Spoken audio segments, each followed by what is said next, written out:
Bismillahirrahmanirrahim. Assalamualaikum warahmatullahi wabarakatuh. Apa kabar anak-anak? Alhamdulillah, luar biasa. Allahu Akbar. Alhamdulillahirrahmanirrahim. Semoga kalian selalu sehat, selalu dalam lindungan Allah Subhanahu wa taala. Amin ya rabbal alamin. Nah, baik nak.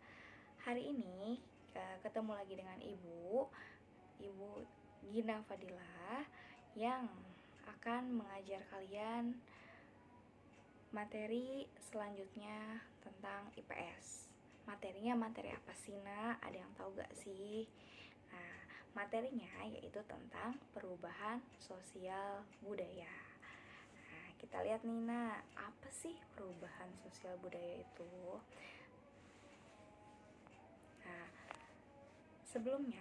sebelum kita cari tahu apa arti perubahan sosial budaya, kita lihat dulu nih kompetensi dasar yang akan kita capai, yaitu menganalisis perubahan kehidupan sosial budaya bangsa Indonesia dalam menghadapi arus globalisasi untuk memperkokoh kehidupan kebangsaan.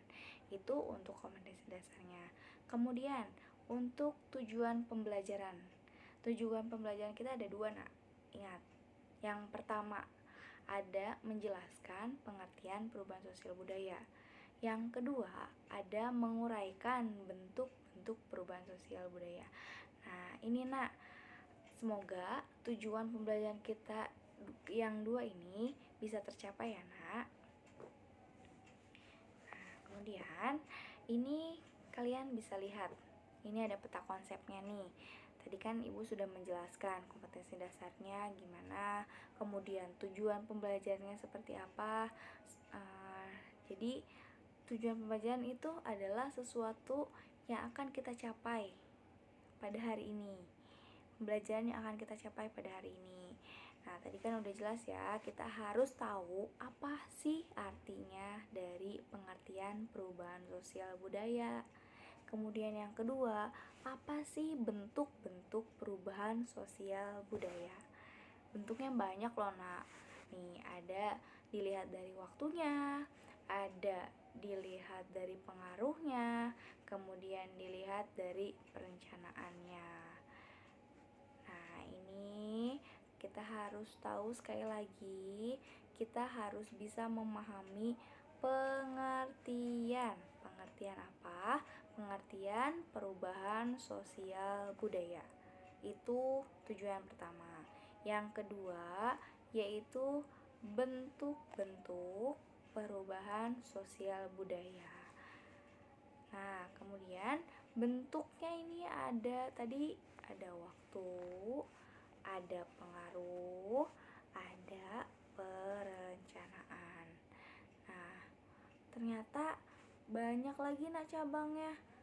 Dilihat dari waktunya itu ada revolusi, ada evolusi. Dilihat pengaruhnya ada besar, ada kecil. Dilihat dari perencanaannya ada direncanakan, ada yang tidak direncanakan. Banyak sekali ya nak, itu yang harus kita pahami, yang harus kita capai pembelajaran hari ini. Baik nak, bisa dilanjut ya.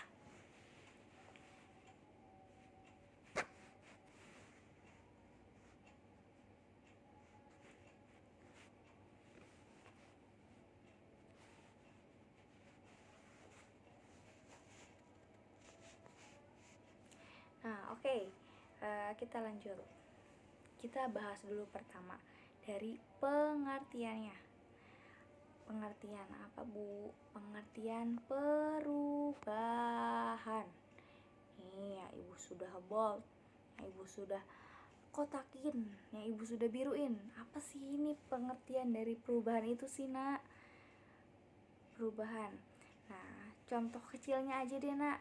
Misalnya nih, yang tadinya dulu kalian SD malas belajar, kemudian ketika SMP melihat temannya tuh ranking 1 tuh, wah ini termotivasi ingin ranking 1, akhirnya rajin belajarnya. Itu perubahan gak? Perubahan.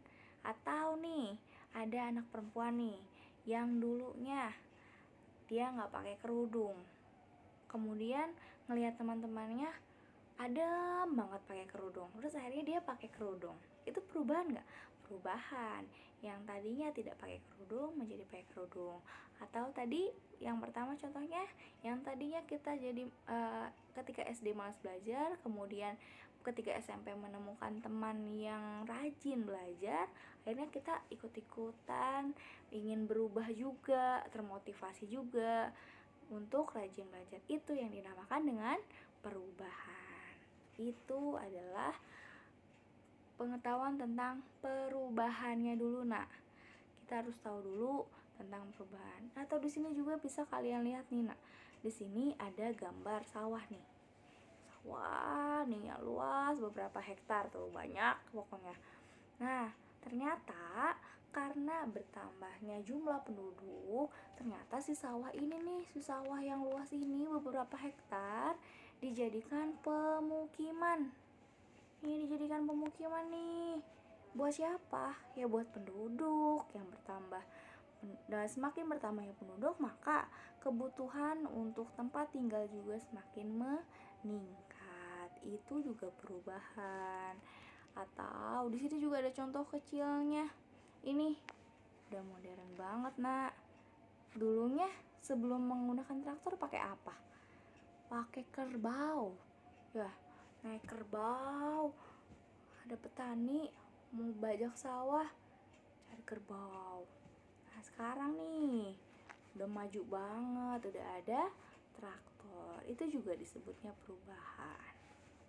Oke, baik, Nak. Udah paham tentang perubahan ya. Nah, kita lanjut. Jadi intinya, kalau tadi kan perubahan, kalian pahami perubahannya dulu itu seperti apa. Nah, jadi intinya untuk perubahan sosial budaya itu adalah perubahan pada unsur sosial dan kebudayaan di dalam masyarakat, baik itu bersifat material maupun imaterial. Nah, perubahan pada unsur sosial ini banyak loh, Nak. Ada pendidikan, ada ekonomi. Nah, itu adalah unsur-unsur sosial. Nah, kemudian kebudayaan jelas ya, kebudayaan, budaya, tradisi di dalam masyarakat, baik itu bersifat material maupun imaterial. Atau bisa kalian sederhanakan, atau bisa kalian mudah diingat, kalau perubahan sosial budaya itu adalah disebut dengan modernisasi. Misalnya, yang tadinya tradisional sekarang jadi modern. Yang tadinya dulunya pakai laptop, pakai komputer, sekarang menggunakan laptop. Itu pasti modernisasi. Paham ya, Nak? Semoga paham. Lanjut ya. Nah, ternyata perubahan sosial budaya itu bisa muncul. Gimana sih munculnya? Kenapa sih bisa muncul perubahan sosial budaya?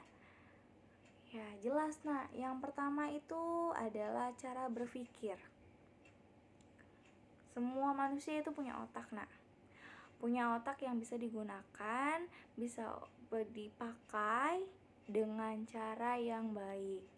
Dengan otak yang berpikir, dengan cara berpikir yang pintar, dengan cara berpikir yang cerdas, itu pasti akan menimbulkan yang namanya perubahan sosial budaya. Kemudian berperilaku juga sama, Nak. Pasti akan menimbulkan perubahan sosial budaya. Kalau misalkan kalian malas-malasan terus, bisa gak sih nimbulkan sosial budaya? Tidak. Ketika kalian malas, kemudian orang yang pintar udah kemana tahu, ilmunya sudah banyak, ketika orang malas diam aja di tempat. Itu makanya ketika orang malas menjadi tidak malas, itu pasti akan menimbulkan perubahan sosial budaya.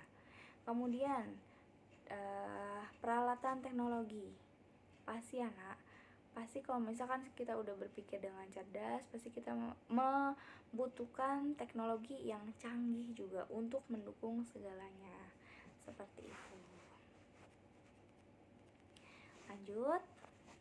Nah, ini yang harus kalian pahami. Nah, bentuk-bentuk perubahan sosial budaya. Pertama, dilihat dari waktunya. Nah, waktunya itu seperti apa? Bukan waktu WIB, WIT, WITA, bukan ya nak. Nah, kemudian pengaruhnya. Kemudian yang ini, mohon maaf nak, ini yang ketiga harusnya adalah perencanaan, bukan waktu ya. Ini perencanaan.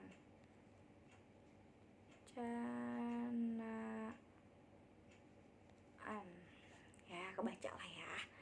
Tulisan hebat. Nah, sekali lagi, bentuk perubahan sosial budaya itu ada dilihat dari waktunya, kemudian ada dari pengaruhnya, dan yang ketiga ada perencanaan. Yang seperti apa sih? Boleh kita lanjut? Boleh, Bu. Oke, yang pertama itu adalah perubahan dilihat dari waktunya. Satu, ada perubahan evolusi. Nah, kita baca dulu nih pengertian. Perubahan evolusi adalah perubahan sosial yang membutuhkan waktu yang lama. Kata kuncinya adalah waktu lama. Yang kayak gimana sih, Bu? Nih, di sini ada gambar.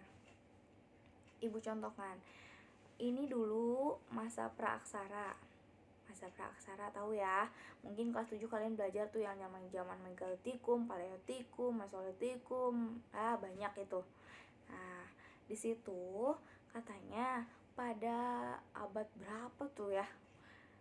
Ternyata dulu tuh manusia purba itu tuh mencari makan dengan cara berburu dan meramu.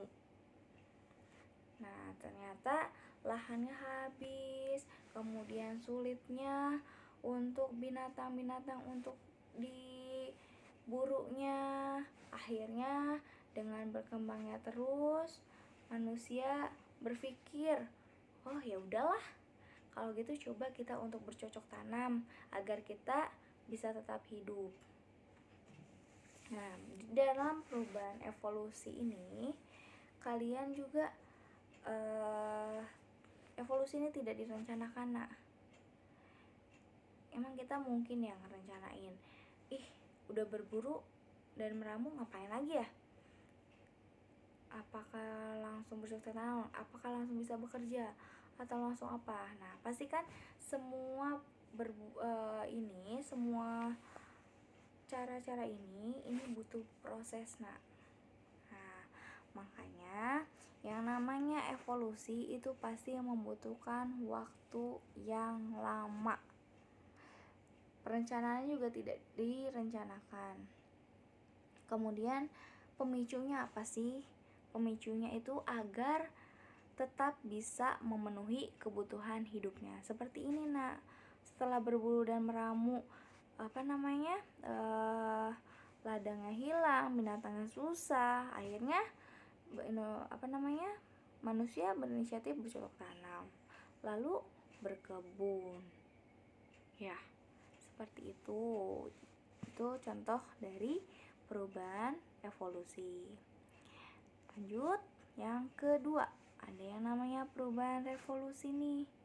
Kalau tadi kata kuncinya evolusi itu adalah perubahan secara lambat. Kalau ini perubahan secara cepat, nak. Cepat apanya, Bu? Waktunya. Misalnya nih, pengen ini langsung jadi, kayak gitu. Bukan. Contohnya seperti ini. Kalau yang tadi evolusi itu tidak direncanakan. Kalau misalkan ini direncanakan. Contoh, ini ada Indonesia ini pengen merdeka nih. Gara-gara kenapa? Gak mau deh Indonesia dijajah terus sama sekutu-sekutu tuh, mau Amerika, mau Belanda, dijajah terus Indonesia. Akhirnya gimana? Nah, akhirnya kan pihak Indonesia tuh ada yang namanya golongan muda, golongan tua berencana untuk Indonesia tuh nggak mau dijajah lagi. Nah, akhirnya rencana kan itu, gimana sih biar kita tidak dijajah? Oke, ayo kita merdekakan. Gimana caranya? Ya pokoknya gimana caranya pun itu, ya pokoknya adalah di peristiwa yang namanya Rengkas Dengklok itu adalah peristiwa gimana kita bisa memerdekakan negara Indonesia. Itu butuh proses, butuh perencanaan, perlu yang namanya pemimpin juga. Itu adalah revolusi. Lanjut, ada yang namanya bentuk perubahan dari pengaruhnya. Yang pertama, perubahan kecil, mini. Maksudnya seperti apa sih, Bu? Maksudnya perubahan kecil adalah perubahan sosial yang dianut sebagian orang. Sebagian orang maksudnya gimana, Bu?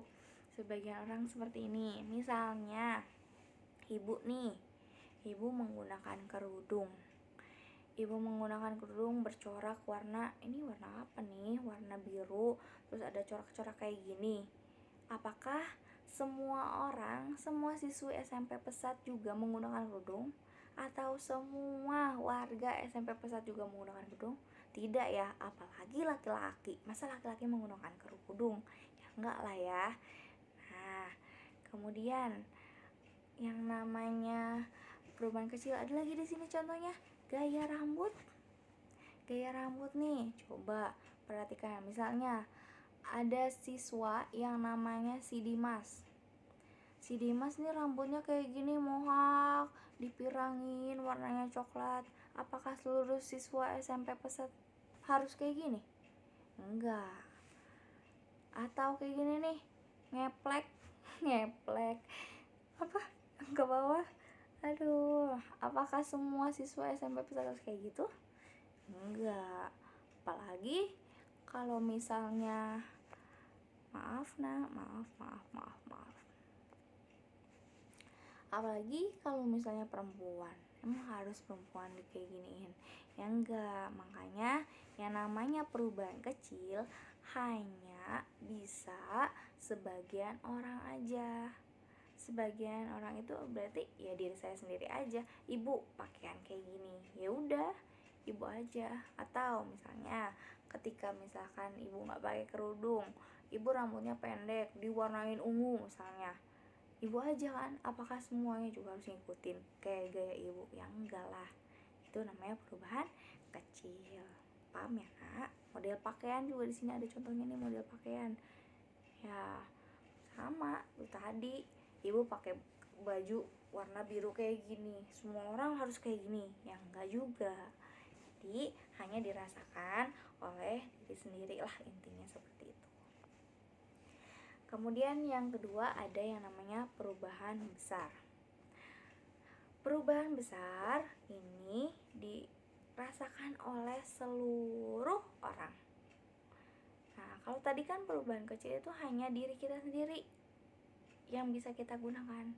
Kalau misalkan seluruh orang, itu bisa kalian contohkan seperti sistem pemerintahan. Contoh gampangnya aja nih, sekarang kan nih lagi corona. Nah, apa sih yang kalian rasakan pengaruh besarnya, perubahan besar yang terjadi sama kalian? Apa coba? Nah, yang tadinya kalian aktif, pagi bangun, berangkat sekolah, naik gojek kayak, naik becak kayak, naik bemo kayak, berangkat ke sekolah, fingerprint, duduk di kelas, ngedengerin guru. Nah, sekarang ada kebijakan dari pemerintah yang katanya kalian harus diam di rumah. Bukan diam di rumah, tapi belajar dari rumah. Nah, itu adalah pengaruh perubahan besar. Dirasakan gak oleh seluruh orang? Dirasakan seluruh orang Indonesia. Tapi bukan seluruh orang dunia ya, seluruh orang Indonesia sesuai dengan kebijakannya masing-masing. Seperti itu.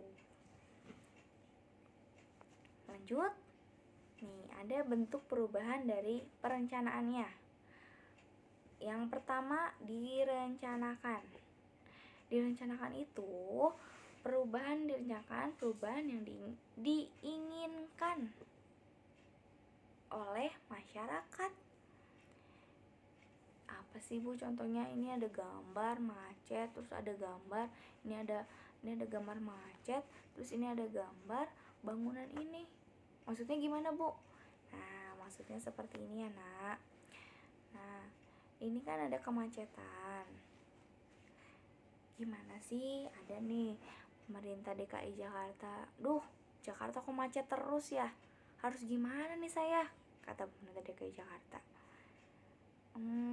Oke, baik. Saya akan membangun jalur di atas nih. Apa tuh? Buat apa tuh jalur di atas?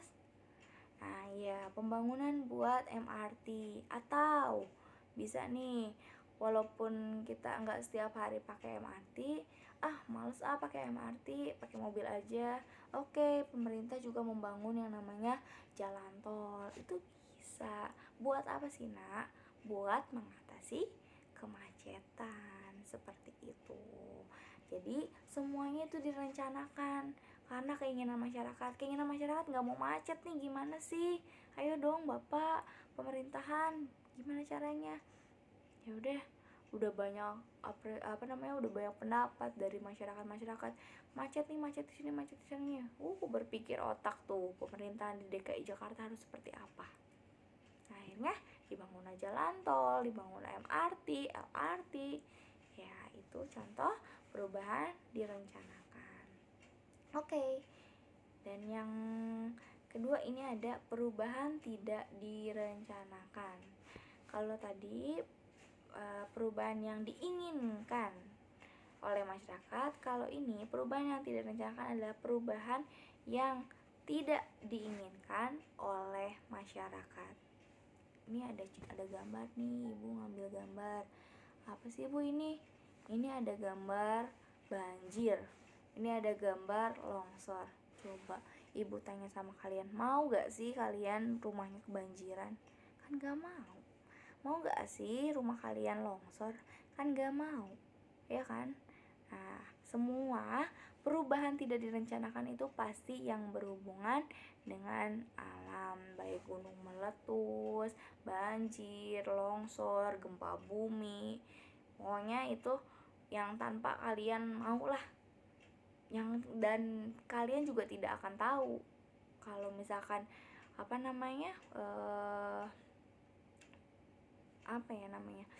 kalau misalkan itu akan terjadi, itu kalian gak bisa menentuin. Gak mungkin nih misalkan, wah pasti besok banjir nih di rumah si A, wah pasti besok longsor nih di jalan si ini, di jalan, besok pasti kebakaran nih di ini. Gak bisa kan kalian nentuin itu. Nah, makanya itu perubahan yang namanya perubahan tidak direncanakan, perubahan yang tidak diinginkan oleh masyarakat. Oke, mungkin segitu aja dari Ibu. Semoga kalian bisa paham baik pengertian perubahan sosial budaya, baik bentuk-bentuk perubahan sosial budaya. Gampang loh Nak belajarnya, ya gak? Ya, oke. Mungkin kalian bisa pahami lagi atau kalian bisa berpikir lagi. Contoh-contohnya masih banyak kok, bentuk-bentuk contoh dari perubahan-perubahan itu masih banyak. Nah, baik Nak, segitu aja video pembelajaran dari Ibu. Semoga bermanfaat, semoga kalian bisa paham. Sekian dari Ibu. Wassalamualaikum warahmatullahi wabarakatuh. Sampai ketemu di kuis untuk perubahan sosial budaya. Sehat-sehat selalu Nak. Wassalamualaikum warahmatullahi wabarakatuh.